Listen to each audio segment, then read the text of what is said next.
नमस्कार बच्चों, Mehta digital class में आपका स्वागत है।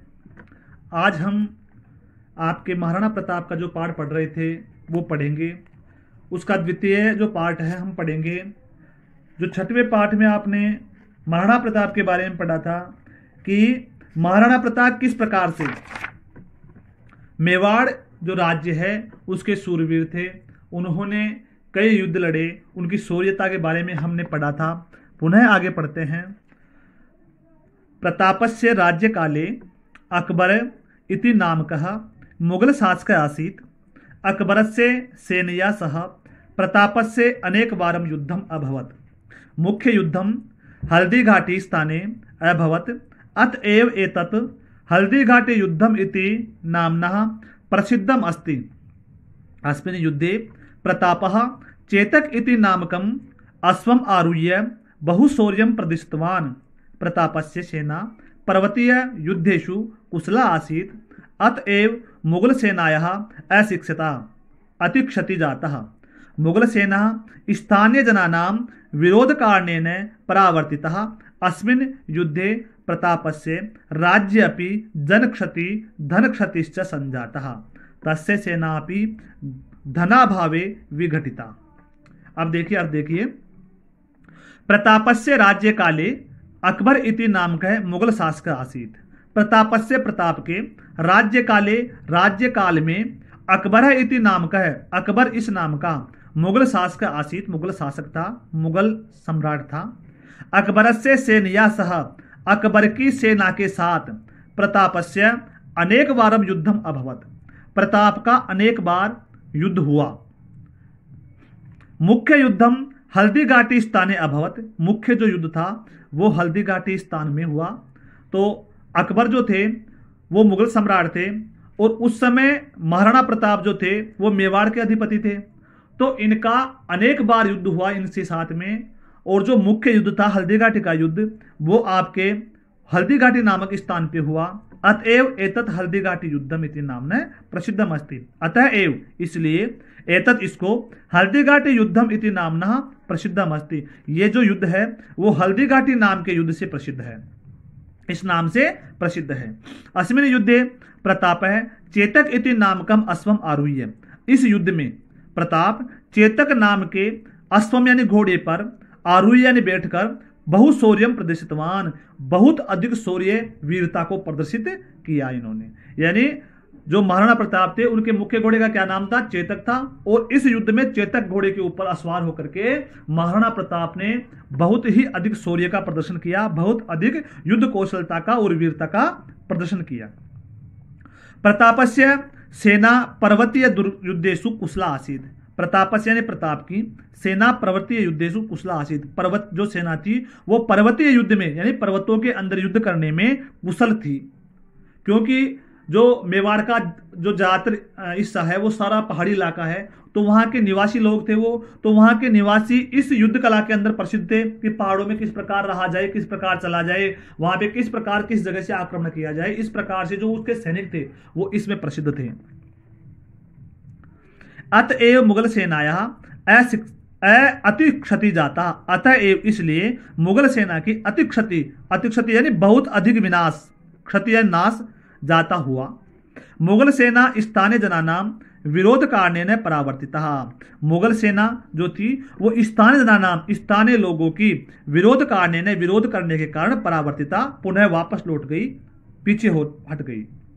क्योंकि वहां के स्थानीय निवासी इसका खूब विरोध किए, जहां भी जाते उनको नुकसान पहुंचाने की चेष्टा करते, इसलिए वो वापस लौट गई।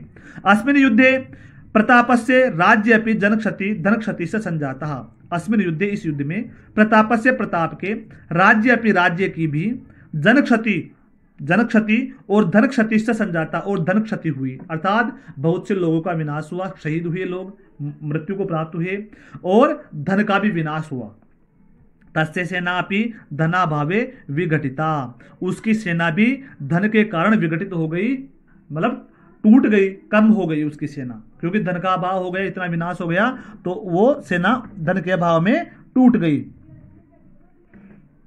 अब आगे देखिए।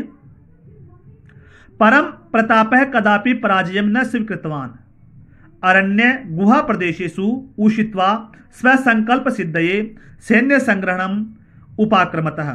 सैन्य संग्रहणम तत्प्रशिक्षणम च बहुवित्त साध्यम कार्यम महता दरिद्रेण परितप्यमानस्य प्रतापस्य इदमेव बहुचिंता कारणम आसीत्।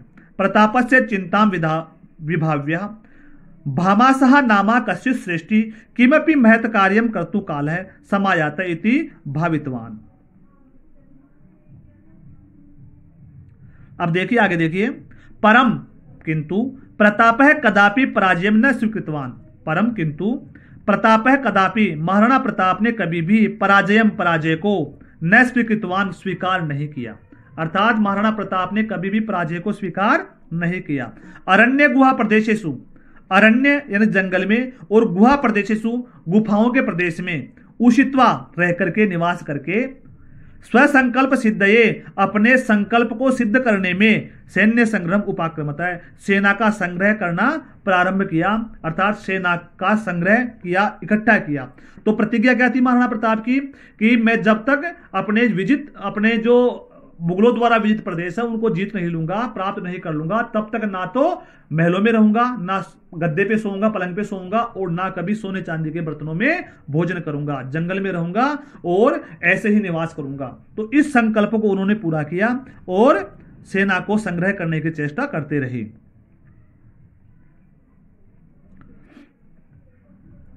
सैन्य संग्रहणम तत्प्रशिक्षणम च बहुवित्त साध्यम कार्यम। सैन्य संग्रहणम सेना का संग्रह और तत्प्रशिक्षणम उनका प्रशिक्षण, ये दोनों बहुवित्त साध्यम कार्यम, बहुत ही अधिक वित्त यानी धन को खर्च करने का कार्य है। अर्थात उनका प्रशिक्षण देना, उनके लिए हथियार की व्यवस्था करना, उनको वेतन देना, ये दोनों ही प्रकार के जो कार्य, सेना का संग्रहण, उनका प्रशिक्षण, ये दोनों ही क्या है, बहुत ही धन खर्चीला, अर्थात धन को खर्च करने वाला कार्य है। महता दारिद्र्येण परिप्यमानस्य प्रतापस्य इदमेव बहुचिंता कारणम आसीत्। महता दारिद्र्य, अत्यधिक दरिद्रता के कारण, यानी धन खर्च होने के कारण, परितप्यमानस्य का मतलब है संपादित का, यानी संपादित होने का, प्रतापस्य इदमेव बहुचिंता कारणम आसीत्, प्रताप की चिंता का यह बहुत ही ज्यादा कारण था। यानी बार बार प्रताप ये चिंता करते रहते किस प्रकार से कार्य किया जावे। प्रतापस्य चिंताम विदाव्य, प्रताप की चिंता को जानकर, समझकर, भामासा नाम कश्चित् श्रेष्ठी, भामासा नाम का कोई श्रेष्ठी सेठ या व्यापारी, किम अपि महत् कार्यम, किसी भी बहुत अत्यधिक जरूरी कार्य से, कर्तुम कालः करने के लिए उस समय, समायात आया, इति भावितवान, इस प्रकार सूचना विचार किया उसने कि वो इस कार्य को किस समय किस प्रकार से किए, इस प्रकार वो अपने विचार किया उसने।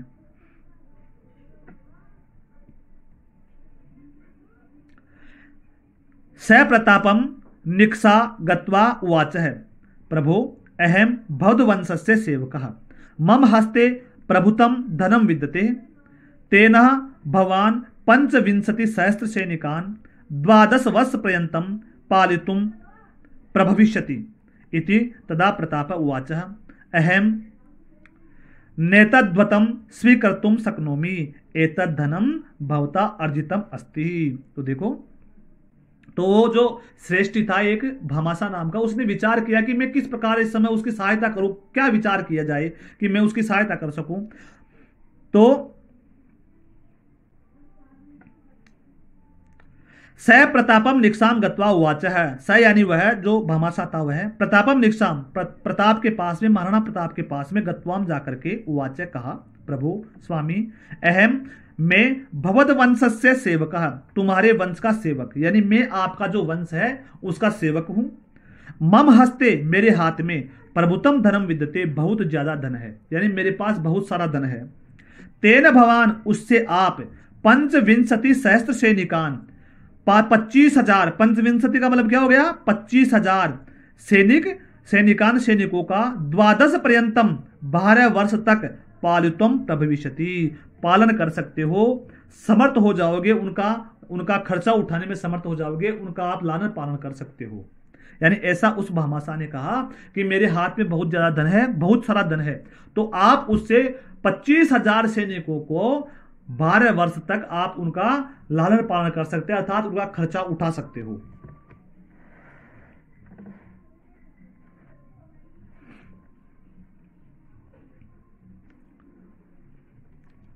इति तदा प्रताप उवाच है, इस प्रकार सुन करके तब प्रताप ने कहा, उवाच यानी कहना, अहम नेतध्वनम स्वीकृतुम शक्नोमि न एतत् धनम स्वीकृतम शक्नोति, मैं तुम्हारा ये जो धन है उसको स्वीकृत नहीं कर सकता। एतत् धनम भवता अर्जितम अस्ति, ये जो धन है वो तुम्हारे द्वारा अर्जित किया हुआ है, कमाया हुआ है, इकट्ठा किया हुआ है।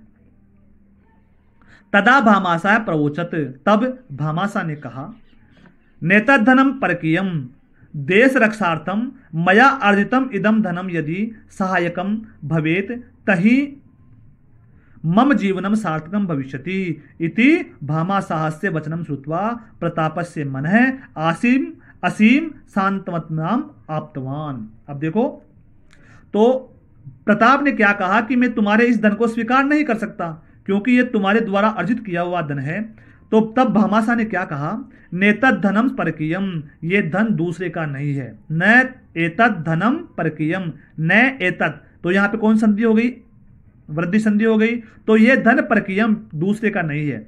देश रक्षार्थम मया अर्जितम इदम धनम, देश की रक्षा के लिए मेरे द्वारा अर्जित जो धन है वो यदि सायं भवेत, सहायता में आवे, तही मम जीवनम सार्थकम भविष्यति, तभी मेरा जीवन सार्थक होगा, तभी मेरा जीवन सफल होगा। इति, इस प्रकार भामासाह से वचनम श्रुत्वा, भामासाह का वचन सुन करके प्रतापस्य मन है, प्रताप का जो मन था, महाराणा प्रताप का जो मन था वह असीम आसानत्वाम प्राप्तवान, अत्यधिक आसान्वित प्राप्त हुआ।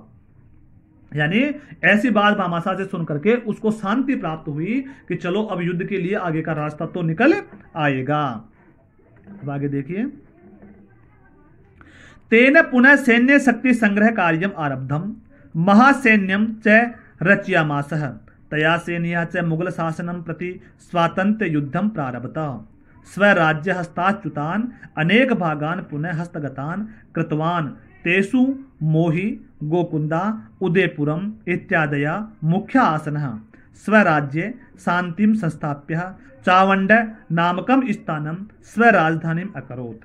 तस्मिन् काले चावंड स्थानम स्थापत्यकलायाः ललितकलायाः वाणिज्यस्य विद्यायास्य प्रमुख केंद्रम आसीत्। अब देखिए, तेन उससे पुनः, तेन केन धन से, उस धन से पुनः दोबारा सैन्य शक्ति संग्रह कार्यम, सेना की शक्ति का संग्रह करने का कार्य आरब्धम प्रारंभ किया। महाराणा प्रताप ने भामासा से मिले हुए धन से पुनः शक्ति संग्रह, सैनिक शक्ति का संग्रह करना प्रारंभ किया। महासैन्यम च रचयामासः, बहुत बड़ी सेना की रचना की, इकट्ठा किया। तया सेनिया च, उस सेना के द्वारा मुगल शासनम प्रति, मुगल शासनों के प्रति स्वातंत्र युद्धम प्रारब्ध, स्वतंत्रता का युद्ध प्रारंभ किया।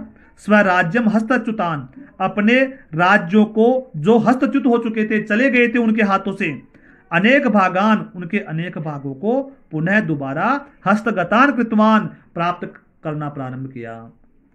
यानी जिन स्थानों को मुगलों के द्वारा छीन लिया गया था, उनको महाराणा प्रताप ने उस सेना की सहायता से पुनः धीरे धीरे प्राप्त करना प्रारंभ कर दिया। तेसु, उनमें मोही गोकुंदा उदयपुरम इत्यादि मुख्य आसन है, उनमें मोही उदयपुर इत्यादि मुख्य हैं। ये कौन कौन से हैं? मुख्य हैं जो कि प्राप्त हुए हैं।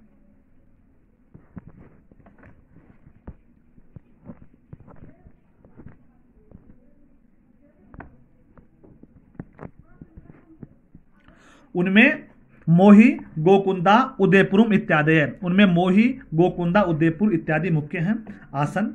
राज्य स्वराज्य शांतिम संस्थाप्य, अपने राज्य में शांति स्थापित करने के लिए चावंड नामकम स्थानम, चावंड नाम के स्थान पर स्व राजधानी अकरोत, अपनी राजधानी को स्थापित किया। तस्मिन काले, उसी समय चावंड स्थानम, चावंड जो स्थान है उसमें स्थापत्य कलाया, स्थापत्य कला में, ललित कलाया, ललित कला में, वाणिज्य से विद्या से, वाणिज्य व्यापार में, और विद्या से प्रमुख केंद्र आसीत, विद्या का प्रमुख केंद्र था। यानी उस समय जो चावंड था वह स्थापत्य कला, ललित कलाएं, वाणिज्य, व्यापार और विद्या का प्रमुख केंद्र था। अन्ते असावधानतायाः पादे धनु प्रत्यंचाघातेन प्रतापो अस्वस्थो अभवत्। 1597 तमे ईस्वी शताब्दे प्रतापः दिवंगतः। प्रतापः महान सेनानायक, जननायक, व्यवस्थापकः, संगठनकर्ता च आसीत्। भारतवासिनः अधुना अपि तस्य स्वातंत्र्यप्रेमिणः शौर्यगाथां गायन्ति। देखो, अंत में असावधानताया, असावधानी से, पादे यानी पैर से, धनु प्रत्यंचा घाते ने, पैर से धनु यानी धनुष की, प्रत्यंचा घाते ने, प्रत्यंचा के आघात से यानी प्रत्यंचा के लगने से, प्रतापो अस्वस्थो अभवत, महाराणा प्रताप अस्वस्थ हो गए। 1997 तमे ईस्वी शताब्दी, 1997 ईस्वी शताब्दी में प्रताप दिवंगत है, प्रताप की मृत्यु हो गई, उनकी उस दिवंगत हो गए। प्रताप महान सेना नायक है, महाराणा प्रताप महान सेना नायक, जननायक और व्यवस्थापक है और संगठनकर्ता च आसीत्, व्यवस्थापक और संगठनकर्ता थे। भारतवासी अधुना अपि, आज भी, तस्य उनका स्वतंत्र प्रेमिण है, स्वतंत्रता के प्रति जो प्रेम था उसकी शौर्य गाथां गायन्ति, उसकी शौर्य गाथाओं को गाते हैं। अर्थात आज भी महाराणा प्रताप की शौर्य गाथाएं गाई जाती है, उनके ऊपर कई ग्रंथ लिखे हुए हैं, कई रचनाएं की गई है और लोग उनकी शौर्य गाथाओं को गाते रहते हैं। तो ऐसे थे महाराणा प्रताप जो अपने स्वतंत्रता के लिए, अपने स्वाभिमान के लिए मुगलों की कभी भी अधीनता स्वीकार नहीं की और उनसे कई बार युद्ध लड़े, महलों को छोड़ा, जंगल में निवास किया, स्वर्ण बर्तनों में, चांदी के बर्तनों में खाने के बजाय पत्तलों में खाया, घास फूस खाया, कई बार परेशान रहे, लेकिन फिर भी वो अपनी राह से अडित रहे, अपनी राह पे चलते रहे और कभी भी अपनी स्वतंत्रता के प्रति और अपनी स्वाधीनता के प्रति उन्होंने क्या नहीं किया, सामंजस्य नहीं किया उनका। अब देखो कठिन शब्द देखिए एक बार। उत्सर्ग परंपराया, त्याग परंपरायन, त्याग की परंपरा। उद्भव भूमि, उत्पत्ति स्थान, उत्पत्ति स्थानम जहां पे उत्पन्न हुआ ऐसा स्थान। शूराणाम, वीरों के। यूनाम, युवकानाम, युवकों के। आत्महुत्या, बलिदान, बलिदान से। जगति, संसारे, संसार में। कुशल सेनानी, निपुण सेनापति, कुशल सेनापति। विमुखा, परांगमुखा, विराक्ता अर्थात विपरीत हुए, विमुख हुए। सहायम, सहायताम, सहायता को। विधायक कृत्वा, आक्रांत करके, आक्रांत्य भी, आक्रमणकारी भी, आक्रमणकारियों के द्वारा। अधिग्रहितानि, आत्मवशीकृतानि अर्थात अधिग्रहित कर लिए गए। आरेभे, आरब्धवान, प्रारंभ किया। भिल्ल जनानाम, भीलों की। अकारितवान,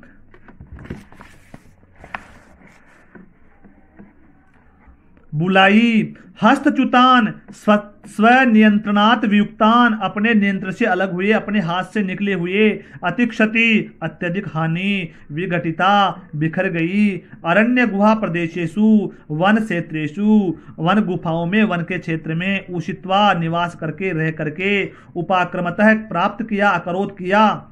बहुवित्त साध्यम, बहुत धन के सिद्ध होने वाला कार्य, अत्यधिक धन से सिद्ध होने वाला कार्य। परितप्यमानस्य, संतापितस्य, संतापित का। श्रेष्ठी, वणिक, श्रेष्ठ व्यापारी जो है वो। भवितवान, विचारितवान, विचार किया। प्रभविष्यति, समर्थो भविष्यति, समर्थ होंगे। धनुष प्रत्यंच घाते न, धनुष प्रत्यंताया घाते न, धनुष की प्रत्यंता की चोट से। दिवंगतः, स्वर्ग लोकम गतवान, स्वर्गवासी हो गए, मृत्यु को प्राप्त हो गए। तो बेटे ये पाठ आपका पूरा हो चुका है। हमने पढ़ा कि महाराणा प्रताप के जीवन के बारे में, किस प्रकार उन्होंने स्वतंत्रता के लिए अनेक युद्ध लड़े। हमने इसका कठिन शब्द लिखे, उनको देखा, उनको पढ़ा। अब आप एक बार जो वस्तुनिष्ठ प्रश्न है उनको देख लीजिए।